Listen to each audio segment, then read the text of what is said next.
Argumen ketiga bumi bola, GPS dan Google Maps. GPS adalah Global Positioning System untuk mengetahui di mana posisi orang atau tempat tertentu di lokasi manapun di dunia. Disebutkan bahwa orang yang ada di ujung barat tak dapat mengirim sinyal wireless ke orang yang ada di ujung timur karena terkena lengkungan bumi. GPS pada mobile phone kita, juga pada aplikasi Uber, Gojek, dan lain-lain, menggunakan berbagai aplikasi yang sudah ada. Yang paling umum adalah Google Maps. Jika ada orang mengatakan bahwa GPS Anda sebenarnya tidak menggunakan satelit, apakah Anda percaya? Kita tak perlu ngarang atau debat kusir. Mari kita dengar sendiri apa yang dikatakan oleh Google tentang Google Maps. Google Maps for mobile has solved this problem with a new beta feature called My Location. Instead of you telling Google your location, Google displays your location on the map with a click of a button, and it doesn't require GPS. Dengar sendiri kan? Ternyata My Location pada Google tidak menggunakan GPS, tidak menggunakan satelit. Ini adalah penjelasan resmi dari Google. Anda bisa search di YouTube, ketik Google Maps for Mobile with My Location. Lantas, bagaimana Google Maps, Gojek, Uber, dan lain-lain bisa bekerja pada HP kita dengan begitu canggihnya? Mari kita dengarkan lanjutan penjelasan Google bagaimana mereka melakukannya. So, how does it work? Each time you use your phone to make a call, send a text message, or view a website, the information goes through towers, which provide your phone with reception. A tower picks up your call and connects you to your Aunt Molly. The same thing happens when you fire up Google Maps for mobile. The tower gives you the reception you need to access map information. These towers also help Google display your location. Each tower has a unique footprint. When you access My Location, Google calculates an estimated location of your handset based on the unique footprint of nearby towers. It's not GPS. It's not GPS. It's not GPS. Dengar sendiri kan? Ternyata Google tidak menggunakan GPS. Sinyal-sinyal yang canggih itu diperoleh dari menara Telkom biasa. Persepsi Anda yang mengatakan bahwa HP Anda menggunakan GPS dan satelit lewat Google Maps. Google sendiri mengatakan tidak. Bagaimana dengan Google Maps yang secara sempurna dapat membuat peta dari udara, termasuk atap rumah kita bisa kelihatan? Bukankah itu menggunakan satelit? Ternyata Google Maps dibuat dengan menggunakan drone, bukan satelit. Silakan Anda riset dan temukan sendiri. Semua bukti-bukti ada di depan mata. Anda hanya tak memperhatikannya saja selama ini. Itu yang membuat kesadaran Flat Earth booming secara eksponensial sejak 2015. Pada bumi yang datar, satelit memang tidak diperlukan.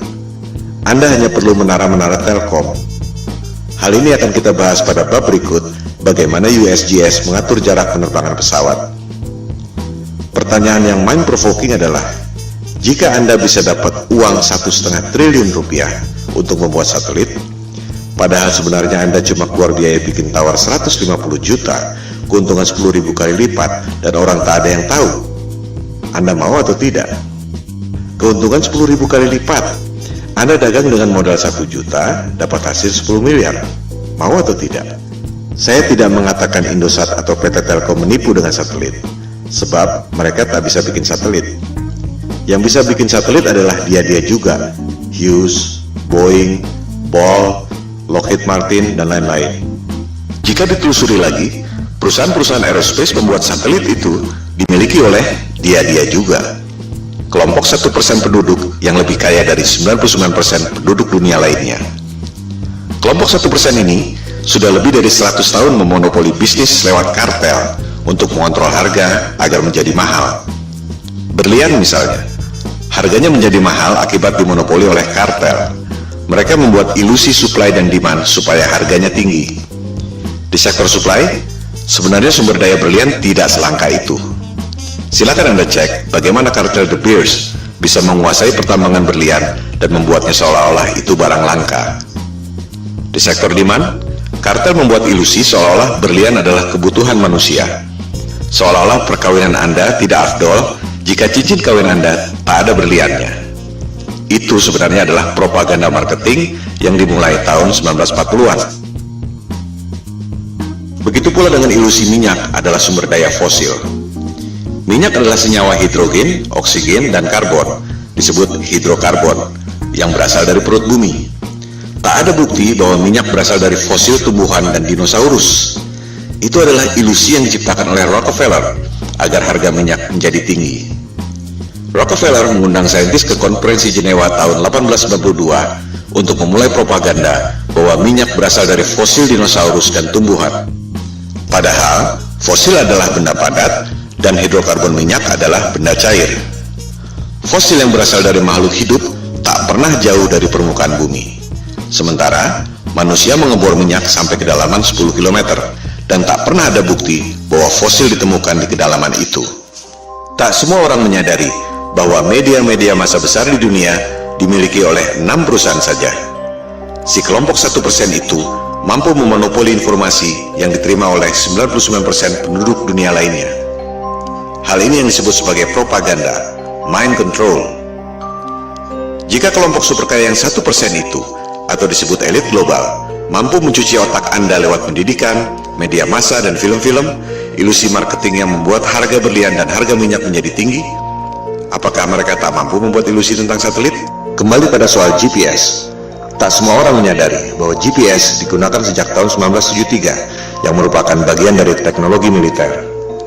GPS berasal dari teknologi sebelumnya yaitu LORAN atau Long Range Navigation dan Decca Navigation yang digunakan sejak Perang Dunia Kedua. Of its equipment, which makes it very easy to operate and maintain once you understand a few fundamentals. To provide worldwide coverage, the Omega system will use 8 VLF transmitting stations. One in Norway, another in Trinidad, one in Hawaii, and another in north-central United States. Of the remaining, one is in the Indian Ocean, another in the southern part of South America, one in the Tasman Sea area, and finally, one in the Western Pacific. Apa yang membuat Anda berpikir bahwa dunia militer yang didesain buat perang membela negara tiba-tiba jadi malaikat yang menolong umat manusia di negara-negara lain dengan memberikan teknologi gratis? Disinilah jelinya the global elites yang sudah lebih dari 100 tahun memperoleh profit dengan cara menipu orang, scam, money laundering, transaksi fiktif, you name it. Demikian halnya dengan NASA. Apa yang membuat Anda berpikir bahwa NASA adalah badan eksplorasi yang bekerja untuk kepentingan dunia? Siapakah NASA? Coba kita lihat keterangan di webnya sendiri. Jelas ditulis di situ bahwa tujuan pembentukan NASA tahun 1958 adalah berkaitan dengan Perang Dingin, di mana Rusia berhasil meluncurkan Sputnik tahun 1957. Majalah Times menjelaskannya lebih gamblang. Judulnya, Alasan yang Menyedihkan Tapi Familiar tentang Pembentukan NASA. Disebutkan, tujuannya sangat membumi, yaitu office politics, bukan untuk kepentingan umat manusia di dunia. Budget NASA 2016 adalah 19,3 miliar dolar atau sekitar 256 triliun per tahun. Hasilnya, kebanyakan adalah propaganda CGI. Motivasinya, ada 256 triliun motivasi di situ. Bisnis adalah bisnis, di mana ada peluang, pasti banyak kepentingan. Bukan hanya pegawai-pegawainya, tapi juga kontraktor-kontraktor besarnya. Roket memang diluncurkan, tapi jika diperhatikan, arahnya tak pernah lurus ke atas, selalu melengkung dan akhirnya horizontal. Karena memang tak pernah lewat dari low Earth orbit, sekitar 500 km dari permukaan bumi.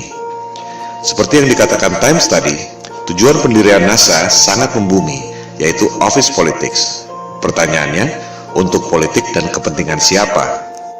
Seperti yang telah disebutkan di awal, persoalan flat earth ini bukan debat kusir, bukan omong kosong, bukan adu ego, bukan adu pintar, melainkan ada hal lain yang lebih fundamental yang sangat berhubungan dengan kehidupan kita.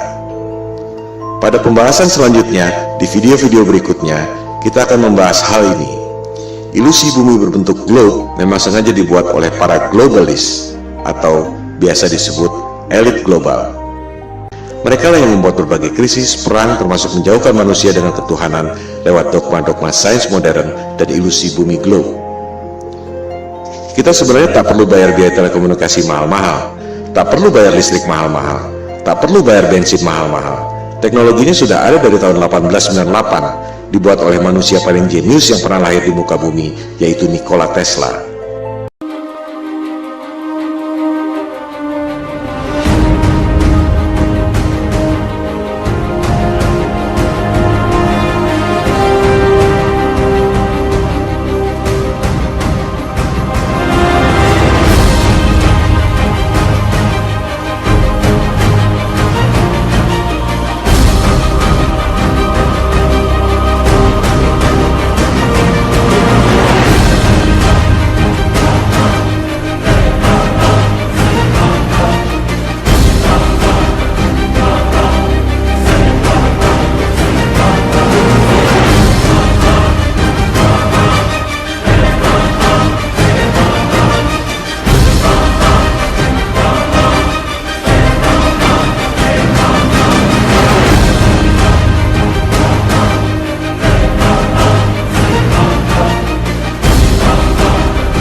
Seperti yang telah dikemukakan tadi, kita sebenarnya tak perlu bayar listrik mahal-mahal, tak perlu bayar biaya telekomunikasi mahal-mahal, tak perlu bayar bensin mahal-mahal. Teknologinya sudah ada sejak tahun 1898 yang dibuat oleh Nikola Tesla.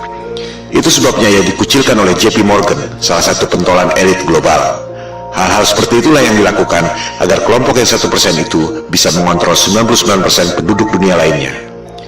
Berbagai manipulasi dan propaganda mind control dilakukan, seperti membuat ilusi supply dan demand, ilusi satelit, ilusi GPS, ilusi bumi berbentuk globe, ilusi bahwa mereka adalah kelompok adidaya yang sudah mampu melakukan eksplorasi ruang angkasa.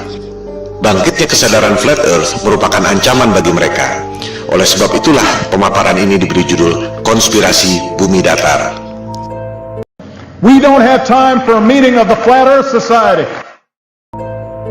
Soal foto-foto CGI, satelit, dan GPS yang sudah kita bahas adalah soal teknologi, belum masuk pada sains yang sebenarnya. Kita akan membahas pada episode berikut. Sementara ini, kita tutup argumen GPS dan Google Maps dengan fakta bahwa Google Maps dan GPS tidak menggunakan satelit, melainkan menggunakan menara telkom biasa.